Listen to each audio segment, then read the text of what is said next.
All right, YouTube, how you doing? Welcome back to the channel. It is Sunday, July 28th. We got a full MLB slate to dive into in today's video like we always do. We're going to go through each and every one of these games. I'm going to give you my lean on the side. I'll give you my lean on the total. We'll talk about any other plays like player props that we like within the game as well. But as always, guys, keep an eye on the pinned comment for all of my final plays. If you want to fade me or if you do want to ride me, all of those plays will be broken out in the pinned comment.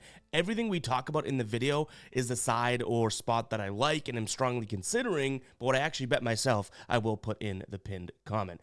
In terms of yesterday, we go 3-3, which it's actually a decent amount worse than 3-3, just due to the fact that the Cubs Royals first 5 under, and then the Cubs money line, we split a half unit, and everything else was a half unit play. So 2 of our wins kind of would amount to, canceling one of those losses. So unfortunately, it's more like a 2 and 3 day money wise, but a 3 and 3 day terms of wins and losses, which means in our last, I think it's 5 days, right? 1 profitable day. Now it was a big one. That was our 7 and 2 day, but this last week or so has not been like July has been overall. We've had a killer July, still having a killer July, but we're in a little bit of a, rut right now. In sports betting, I tell you guys all the time, it's up and down and up and down.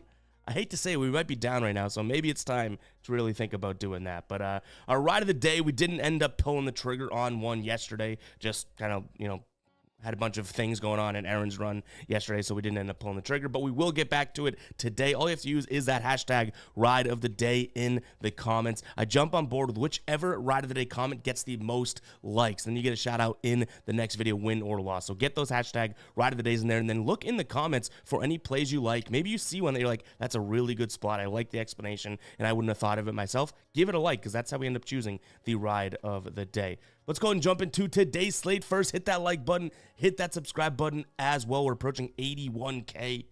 Absurd to me, because I feel like we were just talking about hitting 50K and just talking about hitting 70 and then 80 and now 81K right around the corner. So appreciate the hell out of all you guys. But let's jump into it. We got Tampa Bay taking on Cincy here. Tampa Bay winning yesterday 4-2. They've now split this series as Cincinnati won 3-2 in game number 1. On the bump for Tampa Bay, technically is Sean Armstrong, but they're doing that Sean Armstrong into Tyler Alexander. So I believe Tyler Alexander is listed as the primary pitcher. Hunter Green on the mound for Cincinnati, and I think that's kind of where my decision was made. Hunter Green has been very, very good over his last 4 starts against decent offenses. St. Louis, Detroit, Colorado, okay, that's not all that great. And then Atlanta, who, they've been in a rut, but still, he's allowed in those 4 games 2 earned runs total. He's averaging, just over 6 innings pitched per game. So I think this could be another good spot for him. He is a righty, and we know that Tampa Bay crushes lefties, right? So if they're not going to crush a righty, then I think this is a decent spot to kind of consider pulling the trigger here on Cincinnati. The problem is, and I tell you guys all the time, it always comes down to price points too. If you want to be profitable or at least an intelligent sports bettor, you have to pay attention to the price. Minus 130 is a pretty strong price tag for this Cincinnati team, because I don't think that this is like a 55%. I think this is like a 53% type of edge for Cincinnati. So you're paying a decent amount of price, but I do think that they have the better pitcher and a comparable offense in this spot. And then I believe it should be fair enough to say right now that they have the better bullpen. Can we make the argument that obviously actually I believe Cincinnati's bullpen's like not even barely taxed. So that's a little feather in their cap as well. So give me Cincinnati on the money line. Total's down at 7.5, which makes me like my money line lean a little bit more, because that means that both these pitchers should be able to do a decent job against 2 rough offenses. And if Hunter Green's on a roll, I like that. So I'm going to look at the Tampa Bay team total under, or considering the full game under here as well. The only reason I would stay off of that is because Tampa Bay's bullpen's a little rocky, and what if there are some runs late? 7.5 is a low number. But overall, if I were to rank it, I'd probably go Cincinnati money line, Cincinnati first 5 money line, Tampa Bay team total, and then the full game total. So kind of heavy on Cincinnati today. I just don't know if I agree with the price tag. All right, Baltimore taking on San Diego. Here we have Albert Suarez on the mound, who's been very good at home. He has kind of, had a couple struggle starts as of late, but overall in his season, he's been pretty damn good at home. Taking on Randy Vasquez on the side for the Padres, who look like maybe he could be potentially turning some things around. Either way, I don't think we have two stud pitchers here on the mound and two decent offenses, so I think I immediately jumped to the over. Now, 9.5 seems like it's a little bit too high, but I could see, like, honestly, almost like a bare minimum, and not minimum, I shouldn't say, almost like a median, right? Like a 6-5 game. Like, I could see some runs scored. We've already seen some decent pitchers so far in this series, and we've already now seen, and I say decent, I'm not saying great or anything like that, but 6-4 and then 9-4. If you ask me who's going to win this one on the money line, I'd have to kind of lean towards Baltimore solely for the fact that I can't envision them getting swept. San Diego's playing some damn good baseball. I think we can recognize that. 8 of their last 10, they've won 7 straight. But Baltimore, I thought they were starting to turn things around against Miami, and just didn't look like it. But all that being said, they look like they could have gotten swept by Miami. Yes, it took Corbin Burns, so maybe that's a little, food for thought there. But they ended up avoiding the sweep. I wouldn't be surprised if something like that happens again today. So I'll lean towards Baltimore. I think I pull maybe like the first 5 or even full game over that trigger before I look at Baltimore overall there. But yeah, I think that we could see some decent runs here. We have two pitchers that, sure, like I said, Suarez has been decent at home. Vasquez has actually looked better, which is crazy to say because, he's not that great of a pitcher, but I could see some nice spots here today. A spot that I like from a player prop perspective, and it's a guy that's absolutely been crushing it, Xander Bogaerts, over 1.5 hits, runs, and RBIs. He's going up against a right-handed pitcher. His batting gets better against righties, and then Suarez struggles against right-handed batters. His batting average against jumps about 10 points. ERA jumps 30 points, and he's going to throw fastball, cutter, changeup, and curve. That fastball comes in 53% of the time. That's the only one I'm thinking about right now. Bogaerts likes to hit the fastball, so I like Xander Bogaerts over 1.5 hits, runs, and RBIs. Especially in a game in which I like the over and stuff, you know what I mean? Like, give me some runs, give me some hits, that type of thing. All right, Phillies taking on the Guardians. A weird one here. We have Kobe Allard on the mound for the Phillies, who I believe is making I think he's coming up, or he's pitched last year. This is not his MLB debut, but he hasn't pitched this season in the MLB. Going up against Joey Cantillo, who's on the Guardians here, and same thing for him. I think he's actually started in AAA. He's pitched plenty in AAA, but this is going to be his big league. I almost want to say this is his big league debut, at least this season. I know that, but you have two pitchers that it's kind of like, okay, well, what are we doing here, right? Like you have two guys that we don't know much about. I tell you guys all the time, I don't exactly know where to peg games when we have pitchers that I just don't know much about. I'm sure a lot of people here that give picks and want to do any videos like this could bullshit and act like they know everything about these two AAA pitchers. I'm just gonna be honest with you guys, I don't. So take what I'm saying with a grain of salt, and even as I consider making a final play on this game, if I do, I take that with a grain of salt. I'm like, hey, dummy, you don't know the pitching that well, right? But I would say that Philly's offense is obviously a better offense, and I don't mind against two pitchers that we don't know much about making their season debut and big league debut. I don't mind backing the better offense here. Both are lefties, and the Phillies look pretty damn good against lefties as of late. Top 10 in virtually every stat category, and then even top 10 in terms of pitch mix. And I don't know this guy's pitch mix, so apologies there, but just being honest. But top 10 in fastball, cutter, splitter, sinker, slider, and curveball. This Phillies offense should be able to get to a new kid over the Guardians offense. And this Guardians offense, remember, we're only like a month and a half removed from them being a good offense, but against lefties, bottom half to bottom third of the league right now. So give me the Phillies on the money line. In terms of the total, it's 9.5. If I'm banking on an offense here, I have to kind of consider an over, right? But maybe that's the way that we would play it overall. Just kind of close our eyes, say, send it with the over, and then we don't have to worry about which offense gets to the rookies here or the young starters. So I'll lean towards the over, but again, honestly, this is the type of spot where it might just be smart to stay away, especially for me. A 3-3, but really 2-3 night last night. We don't want to act like we're digging ourselves out of a hole.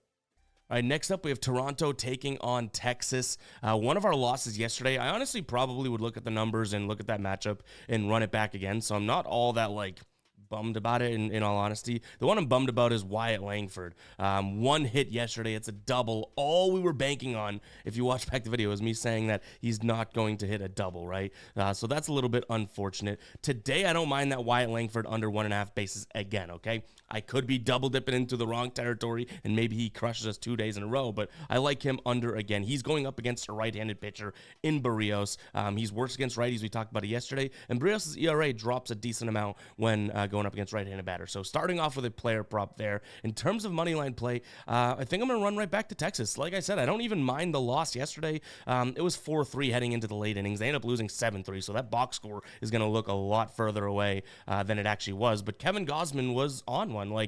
the thing we said in the video was, like, if Gausman goes out there and pitches a gem, that's why you'd bet Toronto. Look what happened, right? So I feel like we were all over that game, just picking the wrong side, which I guess that works in sports betting. It happens all the time. But nonetheless, I just don't envision another sweep here, like we kind of talked about with San Diego and Baltimore. Texas and Toronto are two teams in my mind that are very similar in terms of skill level and even what they do well as of right now. Like, they're kind of middling offenses, have the potential to go off. Their pitching staff, they have a couple good guys, a couple guys that are kind of like, you probably should step things up, that type of thing. So if these two teams are very similar and you can give me one that probably wants to avoid a sweep and one that's already content, and I'm just, hypotheticals here, one that's already content with winning 2 of the 3 games, I'll take the team with their backs against the wall. I think you're getting a good price tag, minus 105. It's pretty much a pick 'em right now. So if it's a 50-50 spot, I'll look at Texas here. I would also say that, it's not like Toronto's been a really good home team all season long, so that kind of helps. In terms of the total, by the way, Barrios on the mound, I know I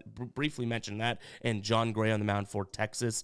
John Gray's actually been decent on the road, and the only concern of his is that he's really bad against lefties, but there's like 3 lefties in this Toronto lineup. He's good against righties, so that's why I also like Texas. But in terms of the total, I think both of these pitchers can have a decent day, so slight lean towards the under for me, but I'll tell you right now, I don't think that makes its way into being a final play. I'm looking at Texas money line and Wyatt Langford before I even consider the total here.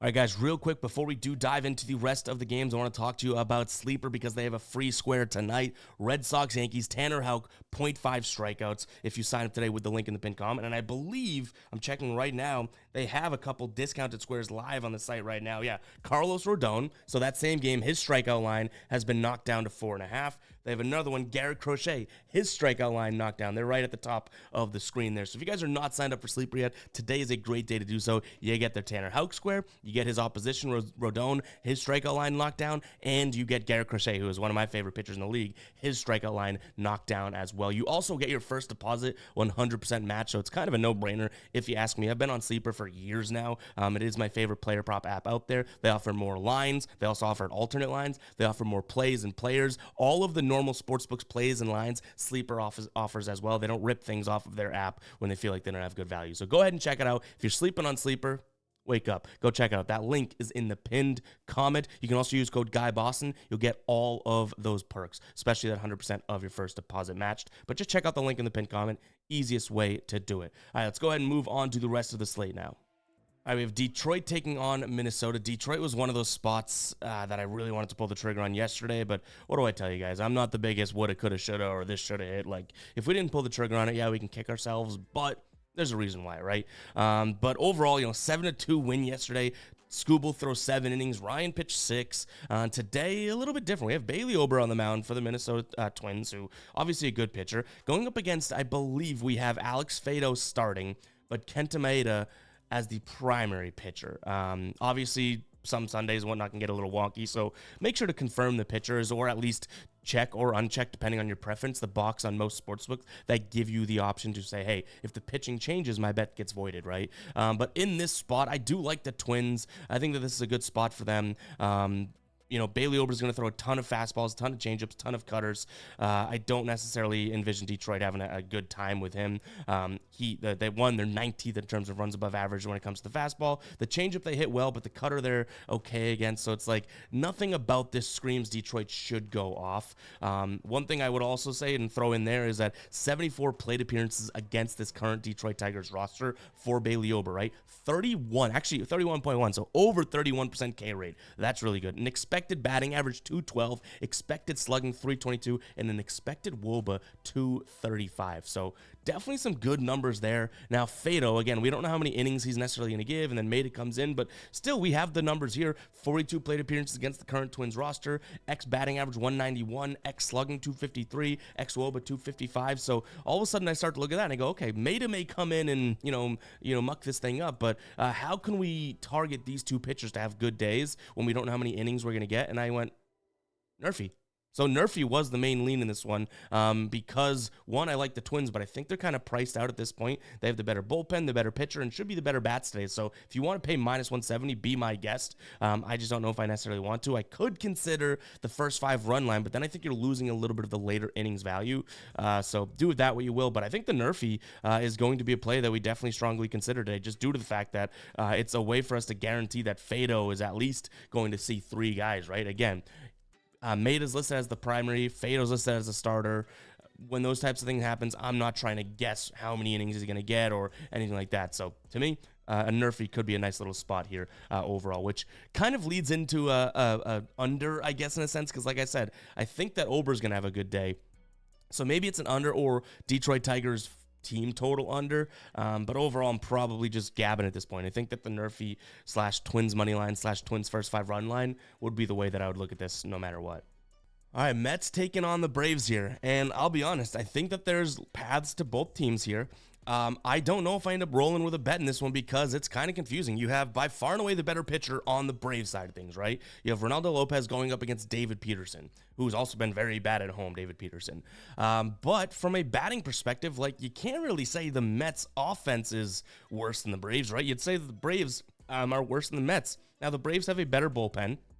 So there's a little, like, I guess, pat on their back, right? Their bullpen should be pretty damn, rested as well. They have their setup man, Jimenez, and then Iglesias, both pitched yesterday, but should be good to go today. Then on the Mets side of things, their bullpen looks pretty good, but they have a way worse bullpen than Atlanta. So there is some points, like, again, pitching, point for Atlanta. Batting, point for the Mets.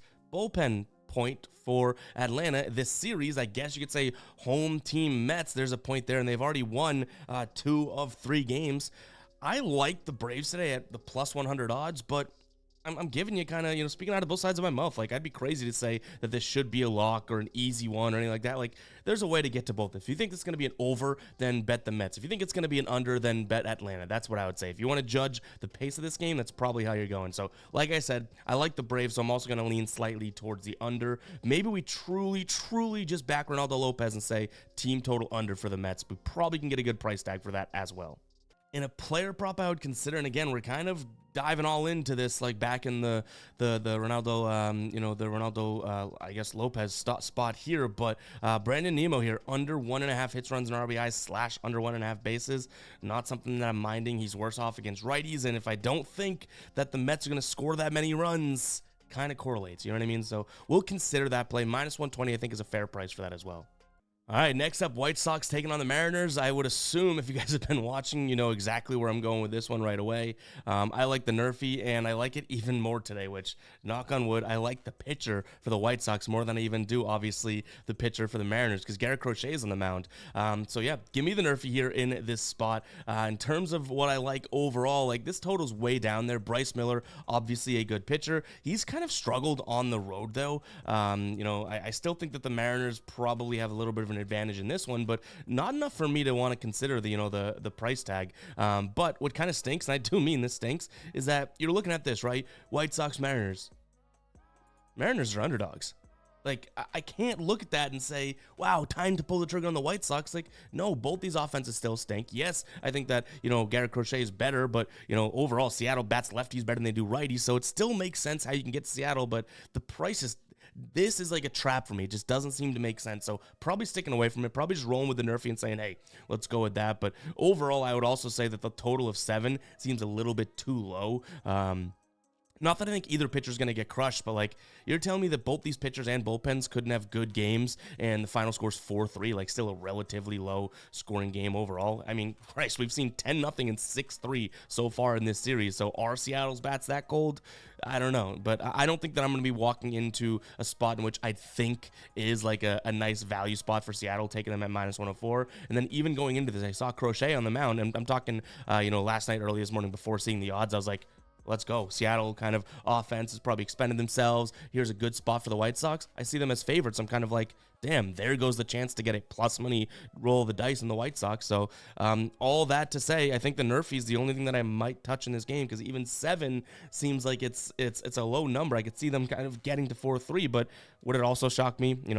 again, speaking out of both sides of my mouth in this game, would it shock me if it was a 3-1 game today? Probably not. So I don't want to get too confident on the total. But yeah, screw it. Let's go with the Nerfy. I know that was a psycho sort of lunatic way of breaking it down, but if I had a gun to my head, I'd probably bet Seattle. But I like Crochet too much to do that. Like I could see him giving them some troubles.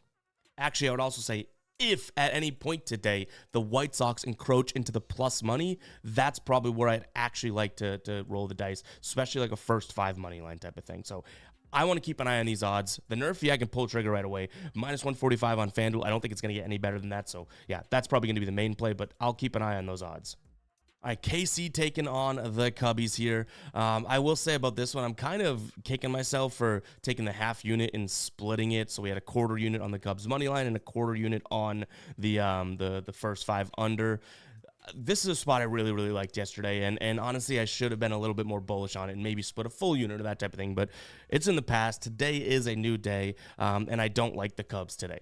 And now the Royals, pretty heavy favorites in this spot, but I could see taking a peek at the Royals in the first 5 run line. You'll get some decent odds there, and I think that you have the better pitcher, which we're looking at Cole Reagans on the mound, good at home this year, going up against Javier Assad, who has struggled on the road and just like at times this entire season. He's really bad against righties. A couple righty bats you want to make sure you're not bad against would be, actually all 4 of these I think are guys that could definitely kind of hurt him today, but Bobby Witt Jr., Perez for sure. Those 2 guys, 2 of their best hitters on this team are righties. So I like both those guys if you want to consider some player props as well. Again, Assad stinks against right-handed batters. Batting average against 275, walk rate 12, FIP of 5.45. So that's going to be the target spot if we do go player props. Again, Bobby Witt Jr. and Perez. Even if you want to take a peek at Maikel Garcia, right? Like I think that could be a good spot. You might get some good odds there. But all that being said, it's going to lead to Royals on the first 5 run line to get some good odds.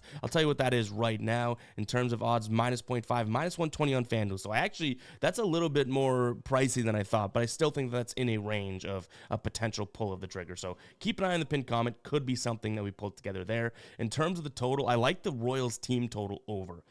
Clearly, I'm fading Assad today and backing a few of those righty bats. I'm thinking that that's the way that this goes today. So I'll go ahead and take the Royals team total over instead of like the full game over, because hell, Reagans, go out there and do your thing. I'm fine with that. All right, Milwaukee taking on Miami. Not the most sexy spot here today for me. You have Tobias Myers on the mound against, I believe, Kyle Tyler. Again, Milwaukee may be on the money line in terms of a lean, but I haven't spent too much time on this game, in all honesty. I'm just being transparent. And I don't envision spending too much time because I don't think there's much value on this game overall. You have this Miami team that has been playing better baseball than you'd kind of think, right? Milwaukee, I guess you can't really say the same about either. They were before this series, and it's just like, I don't really know exactly what I want to do with this. But I don't think Milwaukee gets swept, right? So I'll lean towards Milwaukee. Total-wise, same thing. I'm really big on not BSing you guys, but I guess I'd lean under. I don't think that Miami has the best game today. I think Milwaukee bounces back, and we could see like maybe a 5-3 game, which would keep it under. But take all that with a grain of salt, just being honest with you guys.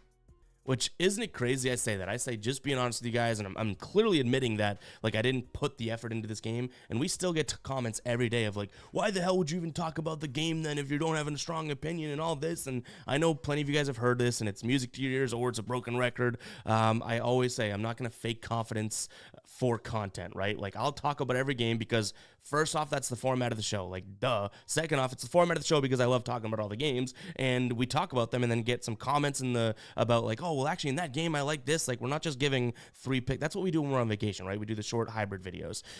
So it's just funny to me that I'm even saying, like, I admit this is bad. I'm sorry. I don't care that much about this game. And then we get people in the comments being like, how could you not care about that game? It's like, I'm already telling you, I feel kind of like crappy about it. Like, relax, buddy.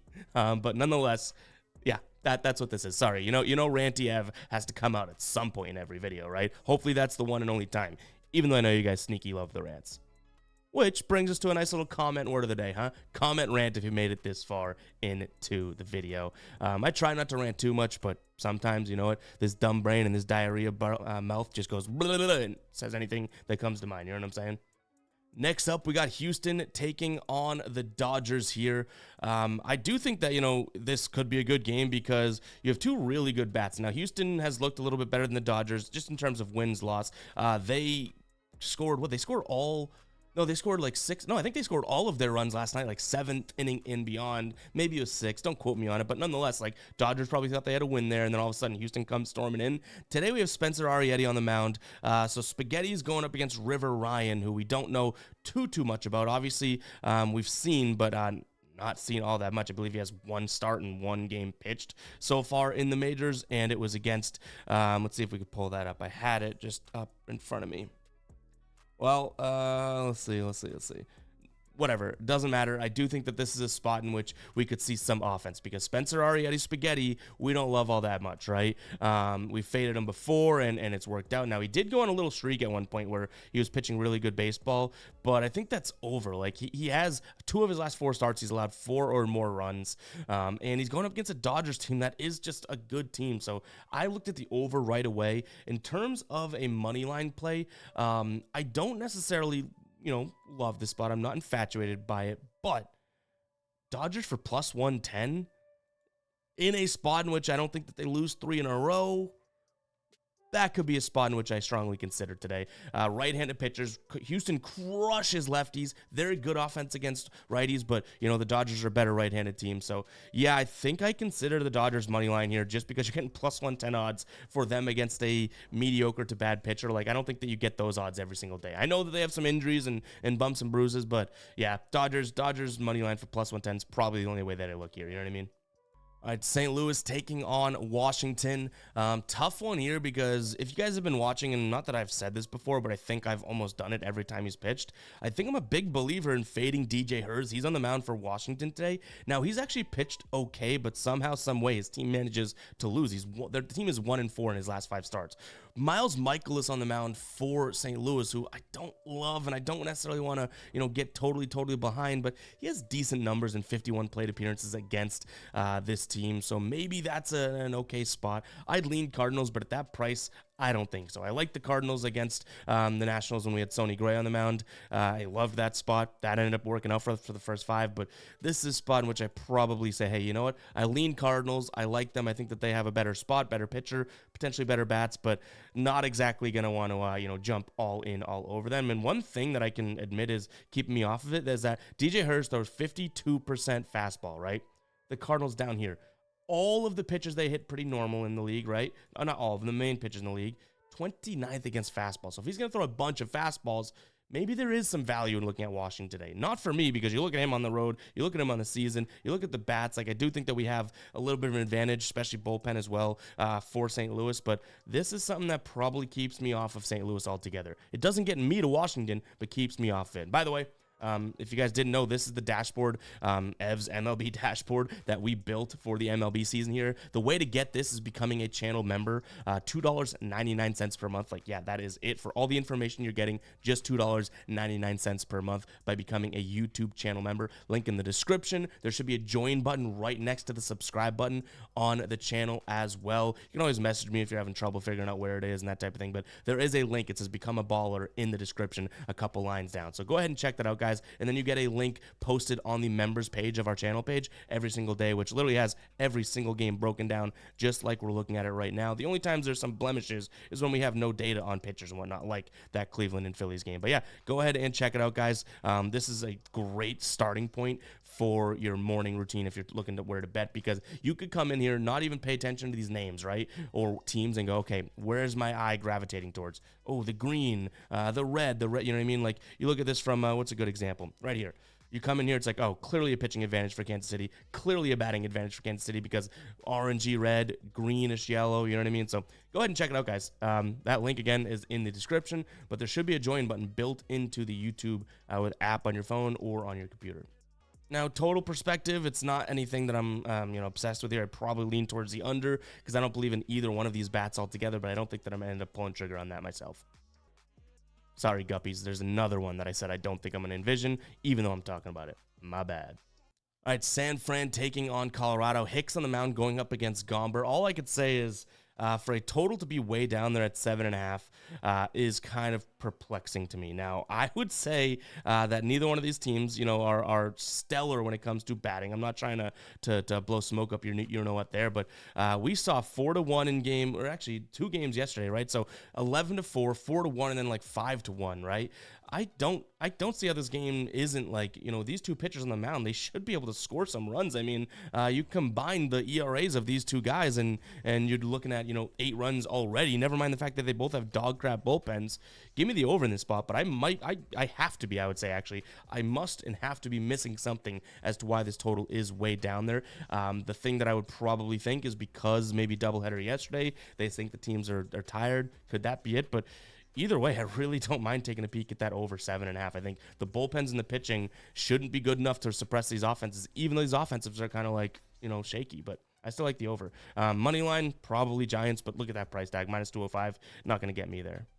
If there's one thing I've learned about this Oakland team, and especially when they play the Angels, it's that when I say I like Oakland and I'm not betting it myself, that's when you guys should go to the window and bet Oakland, because they just continue to cash here. 2+ money cashes in a row. We called one of those Houston ones as well. We did bet Houston on one of the games, or 2 of the games, so can't take credit for that. But again, today, I don't really see why you'd look at the Angels for the odds they have. You're still getting by far and away the better offense. So give me Oakland on the money line. Would it be tough to sweep them? Sure, I could see that. They won the first 2 and lost actually they've won the first 3 here, but when they just played them like a week and a half ago, they won the first 2, lost the last one, so they didn't pull off the sweep altogether. But to me, it's like, why stop, looking at a plus money spot in which they have a far and away better offense? So yeah, I like the A's again. Does it probably end today now that I called attention to the fact that we keep leaning in that direction and they keep cashing? It probably ends today, but you know what? Maybe it doesn't. So go ahead if you do like that. I'm not going to jinx it. I'm not going to jump aboard, but Osvaldo Bido on the mound for the Athletics going up against Jose Soriano. I don't mind an over here at all either, but probably like a Oakland team total over. Maybe that's what I look at. All right, Arizona taking on Pittsburgh. Arizona wins this one 9-6, 9-5, something like that yesterday. Today on the mound is going to be Ivor Diaz going up against Mitch Keller. I don't think Mitch Keller is going to be able to tame this Diamondbacks offense right now, but I also don't think Diaz is going to have like a phenomenal game here, right, against the Pirates. Now, I don't think the Pirates are this incredible offense or anything like that, but what they've done recently has been scoring some runs. You throw out some of those, I guess just those St. Louis ones. They put up a lot of runs against the Phillies, against the White Sox, 3-5 in this series so far. St. Louis, they scored, I think, 5 actually in their last game, so throw out only 2 of those games. So if this Pittsburgh team can get to Diaz, I do envision, a decent amount of runs being scored. Mitch Keller's been pitching okay in his last few starts, so if you like the plus money, I don't hate the Pittsburgh play, but like I said, for -110 for a far and vast better offense, I think I like the Diamondbacks. So the way to play that, maybe we could even just say, forget about, Diaz holding his own. Diamondbacks team total over, depending on what we can get it at, I could see that being the play. But I like the over and some form of the Diamondbacks, I believe, in this spot. Keep an eye on the pin comp to see if we roll with anything. Red Sox taking on the Yanks. Tanner Houck on the mound, who didn't look all that great in his last start. He kind of screwed us, right? We took the team total under for the Rockies, and he got rocked, right, in his last start. What I will say is that was in Colorado's first time. Maybe that's not exactly telling of what he's going to do here. He's going up against the Yankees' Carlos Rodon, who is a good pitcher, not as great on the road. You do have the Yankees, who are an incredible lineup in terms of bats, right? What a game yesterday. I mean, the Red Sox ended up losing, but 11-8. Game number 1 was 9-7. I had the first 5 under in this one. I might even consider rolling with that again because you're going to get such a good number, but these two teams obviously scoring plenty against one another. But overall, I like Tanner Houck in this spot. He pitched against the Yankees back in early July, 3 1/3, obviously not that long, but 1 earned run, 4 walks, terrible, a couple strikeouts, just 2 hits, so didn't have his stuff, right? But he's also in the midst of one of his best, actually not one of the best pitching season of his career, and this is a big spot. Sunday Night Baseball, bounce back spot. Like, I'm kind of willing to think that he has the cojones to go out there and do it, and what I like even more is that the books have put them as pretty much a pick 'em. So the Yankees bats are way better because the Red Sox stink at batting lefties. I've said that video in and video in and video out. Like, that's the problem with actually running with this as a final play. Like, I like Houck a lot today, but the Red Sox stink against lefty bats. In fact, if we were to jump into the dash here, you could see where the green is, right? Green, orange, but Look at that. On the season, this team's in the last 30 days, very good batting team. Look at them against lefties. Like, they're one of the best against righties, maybe one of the worst against lefties if you talk about the margin of error there. So that could keep me off of it. But overall, I think that Sunday Night Baseball, trust Tanner Houck, but maybe this is like a Yankees team total under or first 5 under or something like that, because I like the Red Sox here in this spot. I think the fact that their pick'em shows that the books think Houck is going to have a good game, but that doesn't necessarily mean that the Red Sox are going to score a bunch of runs either. So the more and more I talk about this, the more and more I like maybe an under or first 5 under. So keep an eye on the pinned comment for that. That's probably how I end up playing it. But my initial sort of research and even gut reaction, if I'm not being honest, and it was not biased being a Red Sox fan, was to look at Tanner Houck in a bounce back spot. So if he doesn't bounce back, that's probably telling a lot about him and how far the Red Sox can go and how far he can take them as their ace type of thing. But as of right now, I'm still thinking he could bounce back. But guys, that's going to wrap it up for today's show. Hope you guys did enjoy it. Like I always say, if you did enjoy it, hit that like button, hit that subscribe button. It goes a long, long way. In a little bit of a rut right now in terms of our picks, but hope you guys are still enjoying the videos. Like, that's my number one priority. Obviously, we want to have good picks, but I tell you guys all the time, but I'd still show up if we went 0-100 in my last 100 plays, show up with a smile on my face, wanting to entertain, wanting to have a good time, because I think that's what sports betting is all about. We want to win, but I think it should be about having more interest on the games, in the games, knowing more about the sport, being intelligent, that type of thing. So, yeah, maybe I throw out the intelligent thing because I am a dummy. But nonetheless, guys, no more rants. We'll catch you guys in the next one, right? Peace out.